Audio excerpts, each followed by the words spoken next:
So I've been reading a lot of gossip about Julie Chrisley's prison experience, and I have to say I'm a little worried about this prison that she's in Kentucky, because there's been some scandals at this prison that she's at.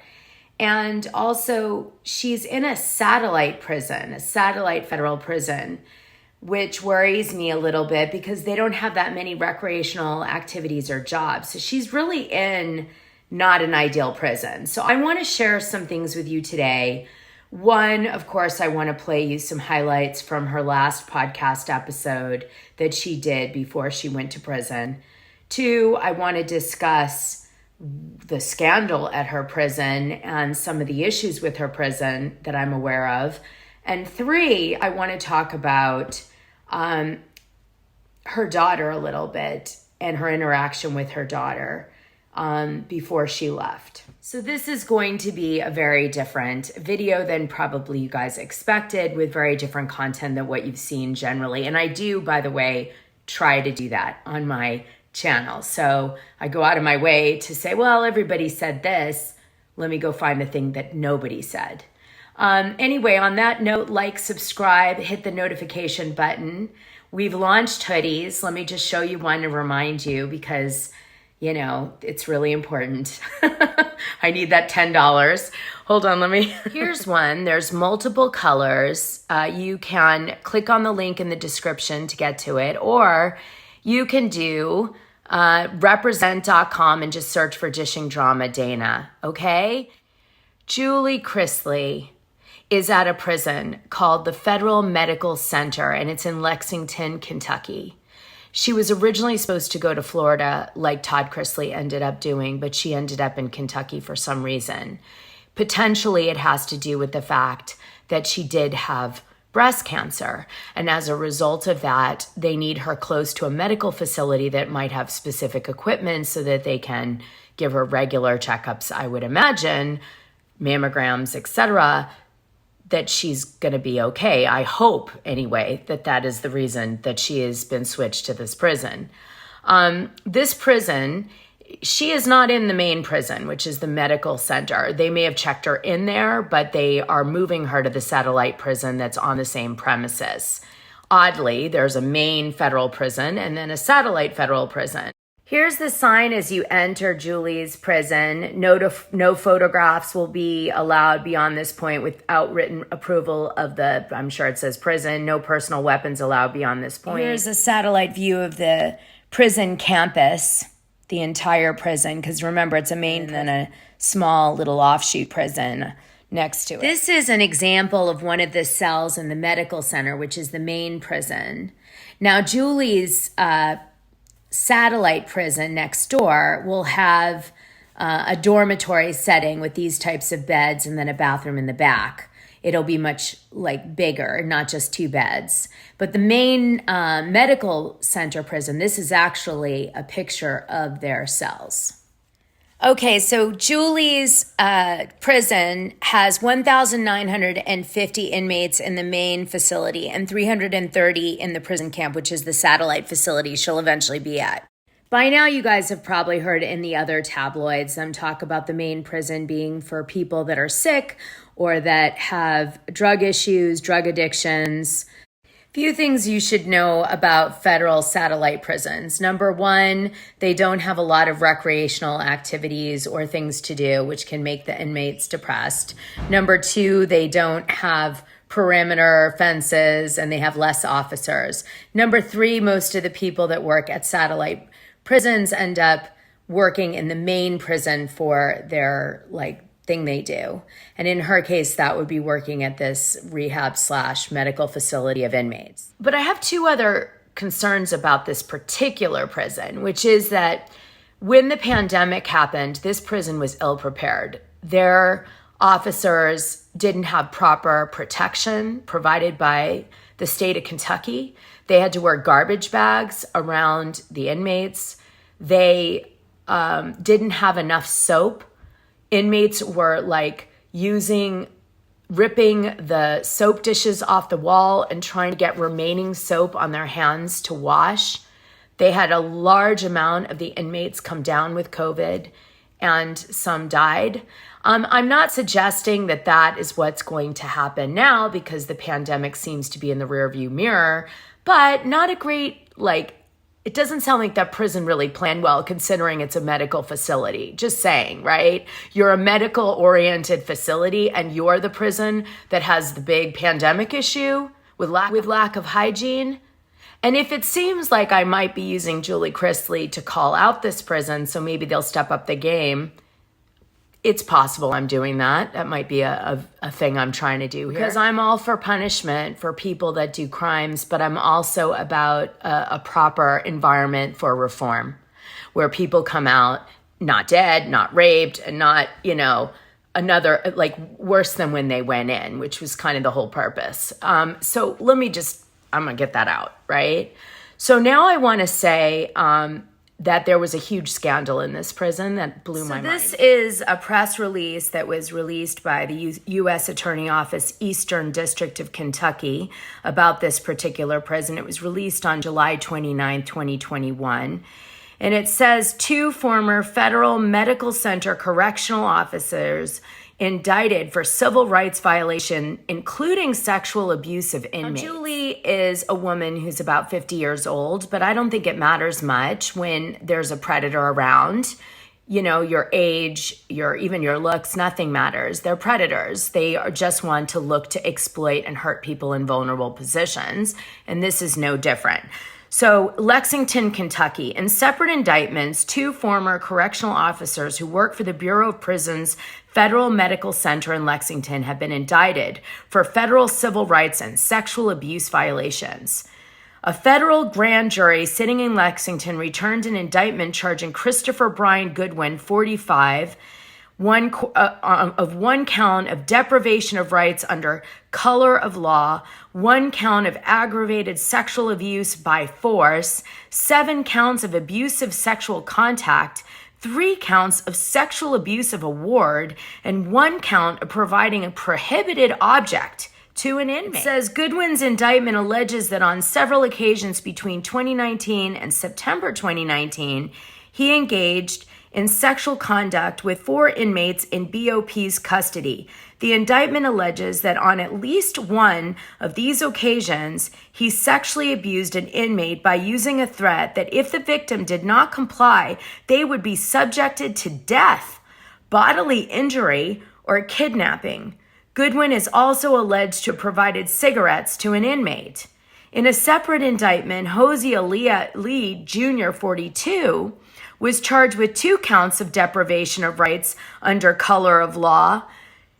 And this guy, between August 2019 and December 2019, engaged in sexual conduct with 5 inmates in BOP's custody. It's alleged that Lee sexually abused 2 of the victims by using a threat that their families and children would be killed or harmed if they did not comply. Lee's indictment also alleges that he was a drug treatment specialist. Oh, wow, this is rich. And illegally provided Suboxone to an inmate, among other prohibited items. Suboxone. So it appears that this predator was holding back people's medication in order for them to do stuff for him, sexual favors or whatever. And then he would be like, okay, I'll give you this medicine, which makes the pain go away when you're coming off drugs. Holding it ransom maybe. Wow. Unreal, right? Unreal. Do you know how hard it is for a prisoner to report what these 2 indictments reflect? I guarantee there was more of this if this was happening and they actually managed to get it heard and addressed and indicted. Ooh, must have been lots happen in that prison. Well, the good news is they did plea deals and they got big time. They got big time. The second guy got 80 months and the first guy I talked about got 135 months. Big time. But what a sick thing to do. People, especially prisoners that are coming off drugs. What? I mean, how evil can you get? Well, this worried me a lot because even though these activities happened in 2019, sometimes it can show that there is a little bit of a turn the other cheek when people are doing misconduct. It can also mean that there might be a culture that exists within the prison and the people working in the prison that maybe they could get away with exploiting the prisoners. And sexual abuse is a big problem in prisons by officers and inmates across the country. Like, this is just one prison. But anyway, I worry for Julie for that reason. Now, that said, Julie hasn't really shown a lot of accountability for what she's done. And she is still basically taking the position that she's innocent and that her appeal is going to, be great. And the Chrisley's lawyer addresses my criticism of them not taking accountability, and I want to share that position with you. The defense attorney that I'm going to be reading his quotes is named Alex Little. And what he said was, from the very beginning of this case, there was an unconstitutional search by the Georgia Department of Revenue. This court already found that was unconstitutional, and it should have stopped the whole case in its tracks. That didn't happen, and that's certainly one of the things we're going to be pursuing in the appeal. The second piece is one of the IRS officers testified about whether the Chrisleys had paid certain taxes. That certainly, we think, affected the jury, and we believe it will be a basis for a new trial. He also said that there are different players in each step in a criminal prosecution. You've got the prosecutors who brings a case, you've got the jury and the judge that try the case, and then you've got the appeals court. Its purpose is to review what the prior court, has done. Those are different people, and you can believe that you are sort of harmed at the lower levels and can be hopeful that the appeals court will stop when you move on along the appeal. He said that they want to show that they are the same people that they have always been before this happened to them, and that they didn't do these things, and that they're going to fight to clear their name. He went on to say, it's certainly true that courts want to hear defendants accept responsibility, but it's also hard to accept responsibility when you haven't done what you're accused of doing. It's a difficulty any innocent person faces when they are convicted and sentenced. I've had people who have been found out not guilty of murder a decade later, and that whole time some court believed they weren't showing remorse when they were actually innocent. So it's always a dilemma for anybody who's wrongfully convicted. And it's true, you get a much, much lighter sentence to plead guilty. So even if you're innocent of the crime, many people, most people, plead guilty because they don't want to risk what happened to the Chrisleys in front of a jury in case the jury doesn't understand what's being presented, or the jury might have like a preconceived hatred or notion of the person, and they might just, want to put them in jail. It happens. I'm sorry. People are human. It happens. Courts say it doesn't. I'm not buying that. I'm pretty interwoven into the fan psyche. But needless to say, if you do what the Chrisleys do, you're going to end up with a lot of time. They're going to throw the book at you, and then you better hope to hell your appeal goes. This is an ongoing reform discussion within the ACLU, if you're not familiar, and boy, you should be. I don't know why presidents and governors and stuff don't talk about it. We're figuring out a way to fix this, but they don't. Probably because everybody's so, tough on crime until they end up having a situation themselves. And by then you can't vote, so funny that. When the Chrisleys checked into prison, the lawyer went on to say, yesterday was a difficult day for the Chrisley family, but Todd and Julie are people of faith, and that faith gives them strength as they appeal their convictions. Their trial was marred by serious and repeated errors, including the government lying to jurors about what taxes the couple paid. Based on these issues, we are optimistic about the road ahead. I mean, if there was indeed lying that they can prove, they deserve a retrial. They do, and they deserve to have justice. Now, I'm not saying that there wasn't some really compelling evidence that I listened to anyway when I was watching the trial, that I don't know how they would argue away. But the government can't just do whatever it wants to get somebody, unfortunately, or fortunately for us. It's dangerous. This is what our founding fathers were so scared of, So we got to be really conscious here. It's very normal when you're going to prison to get very religious because you're scared and you have very little resources, so you really need your faith. And so what the Chrisleys are doing by becoming more and more religious, I don't know if you guys have noticed even on their podcast, it's gone from, kind of juicier and like family stories to like very, very, like almost like listening to a religious advice show or something. But I thought it was interesting that Todd Chrisley said on his show, the last one before prison, that materialism is like BS and like believing in God is everything and Jesus and all this stuff. But it's like, that is not at all what he has depicted or lived by up until this point. So I thought that was, maybe this is why so many people are kind of want them to go to jail. We try to find hope and we try to find all of our comforts in the materiality of the world, of the flesh of the world. Right. And the scripture clearly says that our hope comes from our Lord and Savior, Jesus Christ. Right. Not from the material elements of this earth Right. or of the flesh. Right. And when I talk about that, I think that for me, and you and I had a very candid conversation yesterday. I said, I think you're looking for hope In people. in people. And I don't. I look for hope in God. That's just because that's how I'm wired. I am wired to see the best in people. I'm wired to see the good in people. I'm wired to think that, maybe they've made mistakes. You know what? They can change. And I try to always see the good in someone. You know that. And that's how I am.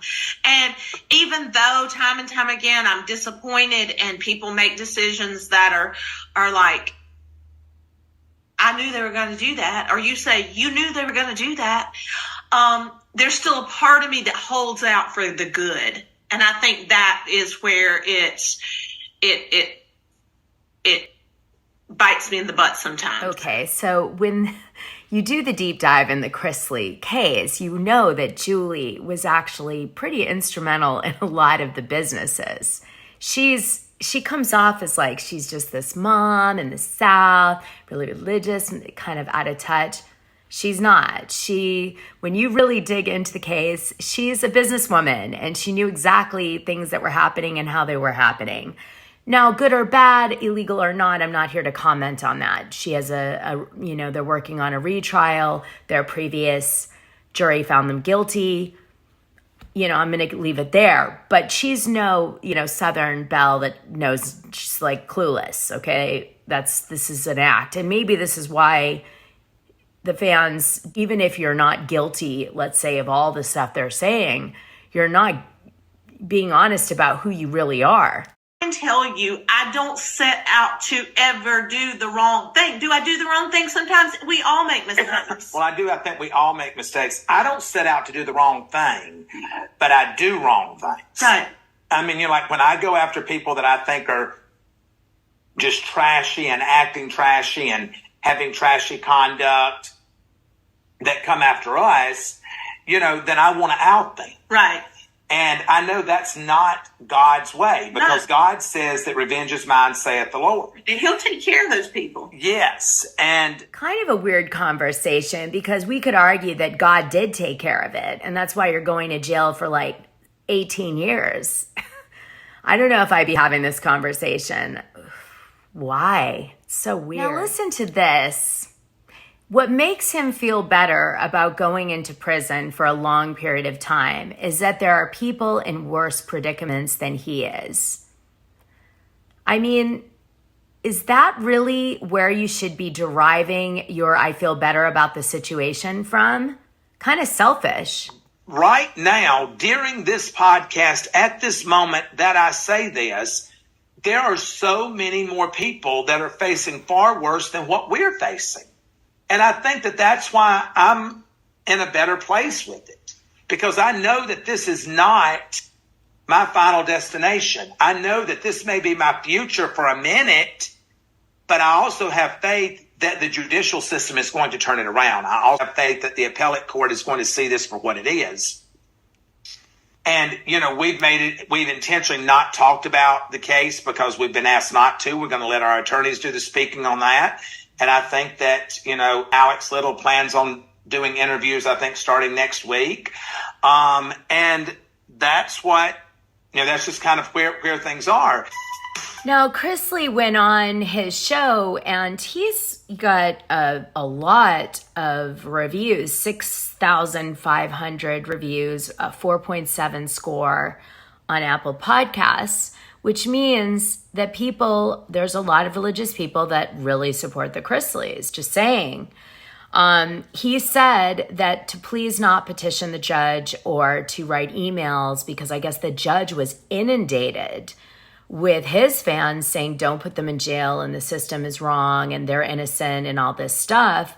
And so the judge was like, please make your fans stop doing that. So that's what he did in this podcast. I have to give it to Julie. She has so many catchy statement. She should be a pastor or a lawyer. And thank you for your support. Thank you for your prayers. We do believe that this test will become a testimony. We do believe that there is purpose in this pain. And we do not believe that this is the end of the road for us, that we are just beginning to scratch the surface of God's will for our lives. So we thank you for that, and we thank every person who listens to the show, who listens to our podcast. We just thank you for that, and thank you for your prayers. So Savannah, as you guys know, has been devastated by all this. She's super tight with her mom, and she sat down with Julie on Julie's birthday, which I think was January 13th, and said this, which I thought would interest you guys. Honestly, it's put a lot of fight in me.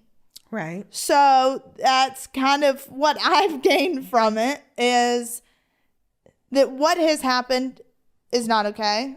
I don't care what anybody says in comments. I want to take from this and impact people and make a difference, because I feel like our system is so broken. It is. It's so broken. When you look at our system, the recidivism rate is like 85%. And that means that people who have been incarcerated, they are going to end up back in the system. 85% of the people end up back in the system. And that, to me, is a broken system. We have the highest rate of any other country. Right. And that's because we do not help people. All we do is we want to try to prove a point. We want to try to do this, that. We're not rehabilitating people. And it's like I said, you don't realize it till you're in it. Absolutely. We were tone deaf to it. Absolutely. We had no idea. I never stepped foot in a courtroom in my life. I didn't know. No, and let's face it, we are white, middle, upper class U.S. citizens. Like, what did we have to worry about? You know, right. Like we. Well, it's kind of like we never had to worry about racism until Chloe. Yes. So I've tried to give you a little glimpse in a lot of different people's perceptions of things for you to consider. I've never been to prison, but I've interacted with a lot of people who have at the homeless shelter. And I have a very unusual view of things, so I won't share it with you. But anyway, I do hope the system improves for everyone's sake. Now, let me wrap up with what I want you to consider. Is the system broken? Is the system perfect? Is the Chrisleys guilty as sin and they should just rot in jail? Did they get too much time? Did they get too little time? What do you guys think? This is a really difficult topic, very complex. So if you struggle, it's okay, because that's normal. But still a good time to have the conversation around this pop culture moment that we're experiencing. Anyway, Savannah has started her channel Unlocked. If you want to watch it, it's very cool. And she's figured out a way forward that she can control outside of the networks, and good for her.